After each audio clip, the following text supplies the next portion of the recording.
नमस्कार, बहुत-बहुत स्वागत है आप सभी का डीडी यूट्यूब चैनल पर। मैं हूं दिलेश देवांगन। इस वक्त मैं मौजूद हूं सूरजपुर जिले के कलेक्टेड में और आज धोंधा भर्ती से काफ़ी तादाद में और इस मांग के लिए आए हैं कि कृषि महाविद्यालय बनना है प्रतापपुर ब्लॉक के अंतर्गत। ये स्वीकृति भी हो चुकी है, राज्य सरकार ने ये सौगात दिया भी है, लेकिन कई अड़चनें आ रही हैं। उन अड़चनों को लेकर के एकत्र होकर के ये मांग कर रहे हैं। अभी कुछ दिनों तक 2 बार बैठकी भी हुई है, काफ़ी तादाद में लोग आए हुए हैं, चीज़ों को समझने का प्रयास करते हैं। वैसे ये मामला कुछ सोशल मीडिया के थ्रू अब तक पता चला भी होगा, लेकिन बृहद रूप में विस्तृत आज चर्चा करेंगे, टेक्निकल पॉइंट को समझने का कोशिश करेंगे और क्यों अड़चनें आ रही हैं, क्यों नहीं बन पा रहा है। आइए बातचीत का सिलसिला शुरू करते हैं। सर, आपसे शुरुआत करते हैं।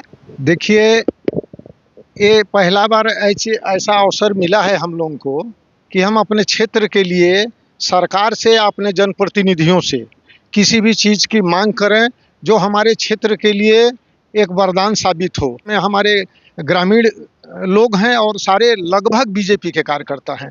सारे लोगों ने वोट दे के और अपने जनप्रतिनिधियों को चुना है, लेकिन दुखद बात यह है कि जनप्रतिनिधि हम लोगों के मंशानुरूप नहीं चल रहे हैं और थोड़ा सा कहीं नहीं, मैं रोकना चाहूंगा, कैसे नहीं चल रहे हैं, किस आधार पर आप कह रहे हैं कि नहीं चल रहे हैं, ये तो बताने पड़ेंगे जी।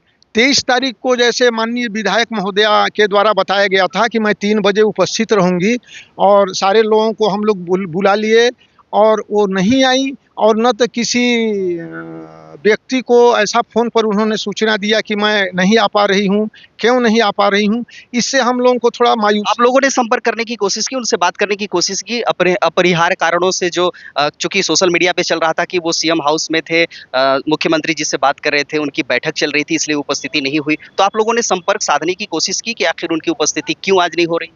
जी, कुछ ऐसा विश्वस्त सूत्रों से पता चला कि आज उनकी अनिवार्य मीटिंग है रायपुर में, इसलिए वो बैठक में नहीं आ पा रही हैं और व्यक्तिगत तौर पर तो संपर्क नहीं किए हम लोग कि क्यों नहीं आ रही हैं। जान रहे थे कि शायद कोई ज़रूरी मीटिंग है। एक तरफ आप ये कहते हैं कि हम लोगों ने जनप्रतिनिधि बनाया हुआ है, तो कहीं न कहीं आपका तो अधिकार है कि आप उनसे उस अपनी माँग रख सकते हैं, सच्चाई को जान सकते हैं। जी, जी, बिल्कुल, बिल्कुल।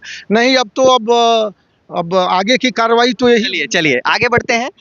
टीडी जी हैं, तिलकधारी जी, और आप चूँकि डीप गए हुए हैं, मैं समझना चाहूँगा कि असल में टेक्निकल क्या इश्यूज़ आ रहे हैं? क्यों नहीं बन पा रहा है कृषि महाविद्यालय धोंधा में? देखिए, कृषि महाविद्यालय धोंधा में बनने के लिए पूर्व से प्रस्तावित है और हम लोगों के मांग के अनुरूप चाहे शासन प्रशासन स्तर पर कुछ भी करना पड़े, कहीं भी जाना पड़े, हम लोग कृषि महाविद्यालय को धोंधा में ही बनवाएंगे और उसके पीछे जो लॉजिक है कि कृषि मैं आपसे समझना चाहता हूँ कि टेक्निकल ऐसे क्या इश्यूज़ आ रहे हैं जिसको लेकर के कृषि महाविद्यालय नहीं बन पा रहा है? देखिए, टेक्निकल इशू की जो फर्स्ट पॉइंट मेरे जानकारी में जो है वो ये है कि कृषि महाविद्यालय के वैज्ञानिकों द्वारा ये अवगत कराया गया जब वो निरीक्षण में गए हुए थे, तो उन्होंने कहा कि यह ज़मीन जो है कृषि योग्य नहीं है, इस कारण हम यहाँ महाविद्यालय नहीं बना सकते। अच्छा, अभी आप कलेक्टर के पास आप लोग आए हुए हैं, कलेक्टर के पास अपनी आप लोगों ने बात रखी होगी, कुछ कलेक्टर साहब बोले भी होंगे, क्या कुछ वहाँ से निकल कर के आया है?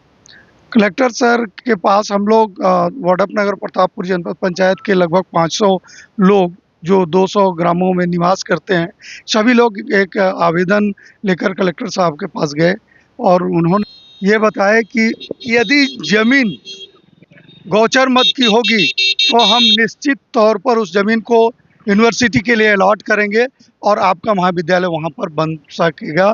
और यदि जो आपकी ग्राम पंचायत धोंधा स्थित जो भी शासकीय ज़मीन है, यदि वो छोटे झाड़ के जंगल मद की होगी तो हम अलॉट करने से असमर्थ हैं, मुझे पावर ही नहीं है, अतः मैं उसको अलॉट नहीं कर पाऊँगा और आपका महाविद्यालय। चूँकि आप वहाँ स्थानीय हैं, कहीं न कहीं उस भूमि को समझ पा रहे होंगे। वास्तव में वो गौचर भूमि है या किस कैटेगरी का भूमि है? देखिए, मैं ग्रामीण हूँ ज़रूर, बट मैं राजस्व कोई कर्मचारी तो हूँ नहीं, या मेरे पास उसका कोई ऑथेंटिक रिकॉर्ड तो नहीं है कि हम ये बता सकें कि वास्तव में वो गौचर मद की है या छोटे झाड़ के जंगल मद की है या पड़त भूमि है या कौन सा है। ये तो राजस्व विभाग और उसके कर्मचारी ही बता पाएंगे। चलिए आगे बढ़ते हैं, इनसे बात कर लेते हैं, फिर आखिर में अनूप गुप्ता जी से चर्चा करेंगे। आप अभी तक क्या पाए हैं? क्या इस पेच फँसने का असल रीज़न क्या है? अभी तक हम लोगों को खुद पता ही नहीं चल पाया है कि आखिर पेच फँसने का कारण क्या है। हम लोग को कभी बोला जाता है कि आप ज़मीन कर लाइए, आज 6 महीना हो गया। यदि दूसरे वहाँ बनना अनुपयुक्त रहता तो हकीकत में लोगों को बता दिया जाता कि इस कारण से यहाँ नहीं बन पाएगा, तो लोगों का वहीं से मंशा खत्म हो जाती, लोग वहाँ से ध्यान छोड़ देते, हटा देते। लेकिन आज तक किसी को स्पष्ट नहीं किया गया है कि किस कारण से यहाँ नहीं बन पाएगा। आज तो कुछ स्पष्ट हुआ होगा ना, कलेक्टर साहब कुछ तो बोले होंगे। कलेक्टर साहब तो बोले कि ये उस बनने लायक भूमि नहीं है, और जैसे भी होगा हम इसका जांच करवाएंगे, इसके बाद देखेंगे, बात करेंगे। अच्छा, अभी जो माहौल चल रहा है कि इसमें आपके क्षेत्रीय विधायक सहमति नहीं दे रही हैं, क्षेत्रीय विधायक का योगदान नहीं है वहाँ बनने को लेकर के, उस पर क्या आप अभी तक पाए?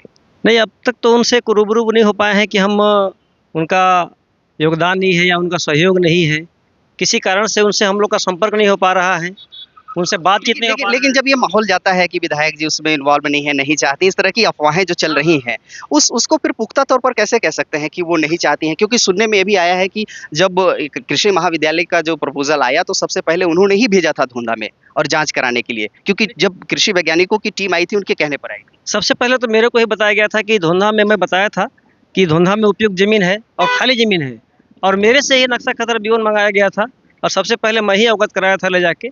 प्रतापपुर हॉस्पिटल में कलेक्टर साहब भी गए हुए थे, विधायक मैडम भी थी, और सारे मंडल के पदाधिकारी भी थे, वहाँ पर ले जाके प्रस्तुत किया। लेकिन आज तक नहीं बताया गया कि यहाँ बनना चाहिए कि नहीं बनना चाहिए, या ज़मीन ये बन सकता है कि नहीं बन सकता है, आज तक कोई स्पष्ट नहीं कर पाया है। चलिए, और स्पष्ट हो इसलिए टटोलते हैं, अनूप गुप्ता जी हमारे साथ हैं चूंकि कई ऐसे बैठकें हुई हैं जो जिसमें आप शामिल रहे हैं और आप बहुत अच्छे से जानते हैं, क्योंकि माहौल जो बन रहा है कई तरह की अलग, कुछ पॉजिटिव माहौल भी, कुछ नेगेटिव, मैं दोनों पक्षों को समझना चाहूंगा।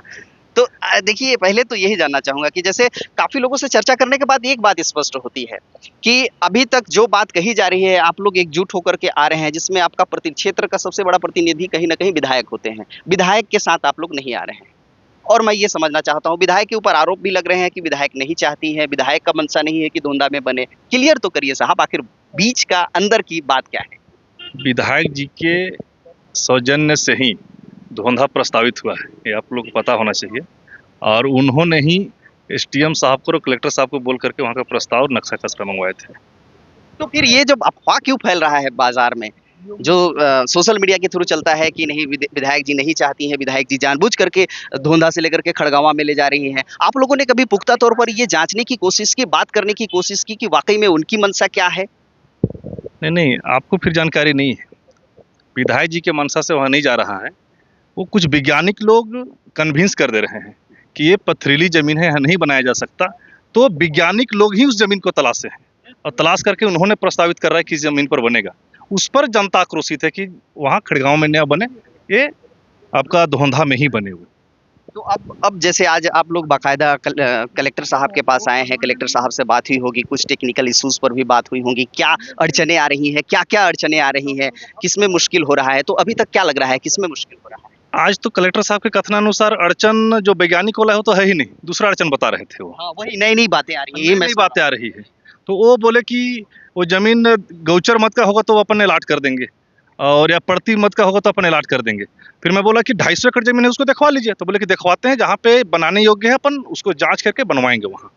तो धोंधा में कुछ ऐसा बात आया जिसको लेकर के, क्योंकि कह रहे हैं कि छः महीने हो गए, 6 महीने से प्रोसेस चल रहा है, कृषि वैज्ञानिक आए हुए हैं, जांच पड़ताल भी चल रहा है, कुछ रेवेन्यू डिपार्टमेंट के लोग भी वहाँ पर गए हुए थे। थोड़ा स्लो टाइप से चला, अगर स्पीड में चला होता तो अभी तक छन के आ जाता। वैज्ञानिक कुछ बोल रहे हैं, कलेक्टर साहब कुछ बोल रहे हैं, एसडीएम कुछ बोल रही है, तो अभी तक वैसा कुछ क्लियर हुआ नहीं। लेकिन एसडीएम साहब, कलेक्टर साहब आज बोले कि इस पर अब थोड़ा सा कड़ाई से देखते हैं, उस पर जांच करके वहाँ पर बनवाने का प्रयास करेंगे। और वाकई में बहुत पिछड़ा एरिया है, ये मैं थोड़ा अपने तरफ से भी बताना चाहता हूँ, क्योंकि जो वाड्रफनगर ब्लॉक है और प्रतापपुर ब्लॉक है, वाड्रफनगर का अलग जो झारखंड बॉर्डर भी है, यूपी बॉर्डर भी है और एमपी बॉर्डर भी है, ये सब सटा हुआ है जगह है, और ये काफ़ी बैकवर्ड है। एक तो जंगली इलाका है, और आपको पता चला होगा कि पूर्व में कहीं ना कहीं नक्सल प्रभावित क्षेत्र भी है, तो विकास रुका हुआ है। और अगर कहीं कृषि विद्यालय बनता है, महाविद्यालय बनता है, तो एक विकास के आसार खुलेंगे, कई ऐसे रोजगार के सृजन होंगे, युवाओं को मौका मिलेगा, युवा में ऊर्जा भरेगी। तो मैं चाहता हूं कि अब क्या क्या पड़ाव होंगे, क्या क्या कदम उठाएंगे, क्योंकि आप लोग एकजुट हैं और पूरी ताकत के साथ लगे हैं, सब लोग आवाज बुलंद कर रहे हैं कि हर हाल में हम कृषि महाविद्यालय बनवा कर ही रखेंगे। तो कैसे बनेगा, क्या क्या स्टेप फॉलो करने वाले? देखिए, पूरे क्षेत्र के जनता और सभी किसान और सभी जनप्रतिनिधियों के साथ बैठक करके और सभी से सहमति ली गई है कि अगर कृषि महाविद्यालय प्रतापपुर विकासखंड में अगर बनना है तो धोंधा में ही बनेगा, दूसरे जगह नहीं बनने देंगे। उसके लिए अपने को जो स्टेप उठाना पड़े उसके लिए जनता के साथ, जनप्रतिनिधि के साथ मिलकर उठाएंगे और संभावना है कि सफल भी होगा। जैसे कुछ बातें ये भी आई, अभी टीडी जी ने भी बताया कि कुछ गौचर मद अलग मद होता है और फॉरेस्ट का भी लैंड हो सकता है, छोटे झाड़ का हो सकता है, वो कहीं ना कहीं उसमें संवैधानिक अड़चने आ सकती हैं, तो उसके लिए आप क्या ये करेंगे? प्रजातंत्र है, राजतंत्र है नहीं। प्रजा अगर चाह रही है कि यहाँ पर अगर बनेगा तो शासन प्रशासन को भी झुकना पड़ेगा और वहाँ पर बनाना पड़ेगा। चलिए, बहुत बहुत धन्यवाद आप सभी का, आप लोगों ने बात किया। तो 2-3 बातें उभर करके सामने आई हैं कि जो अड़चनें हो रही हैं कृषि महाविद्यालय धोंधा में बनने को लेकर के। एक तो वहां पर जांच हुआ, शुरुआती जो क्लियरिफिकेशन जो आ रहा है वो ये आ रहा है कि कृषक वैज्ञानिकों ने वहां पर मिट्टी को उपयुक्त नहीं बताया था। दूसरा पहलू ये अभी आ रहा है कलेक्टर साहब के थ्रू कि वो चूंकि कहीं ना कहीं वो भूमि जो है वो भूमि फॉरेस्ट के अंदर आता है और फॉरेस्ट के अंदर को कहीं डिसीजन नहीं लिया जा सकता, इसलिए कहीं ना कहीं पेच फंसा हुआ है। हालांकि इतने जनप्रतिनिधि और जनता जब जिस तरीके से जागरूक हैं और हर स्तर तक जाने के लिए अपनी मांग को रखने के लिए अगर तैयार हों तो वो कहीं ना कहीं सुगम होगा, वो रास्ता सुगम होगा और बहुत जल्द कृषि महाविद्यालय वहां पर बनेगा। और कहीं ना कहीं इन लोगों को का भी ये कहना है कि कलेक्टर साहब द्वारा भी ये कहीं बात बोली गई है कि जाकर के आप लैंड ढूंढें, भूमि ढूंढें, अगर वो भूमि उपलब्ध होता है और सारी जांच पड़ताल के बाद वो उपयुक्त होता है, वैधानिक रूप से, संवैधानिक रूप से वो कर सही होता है, तो सभी तरह से समर्थन मिलेगा। बहरहाल ये वीडियो कैसा लगा, इस मुद्दे पर अभी काफी दिनों से चर्चा चल रही है, आप क्या सोच रहे हैं जरूर बताइए।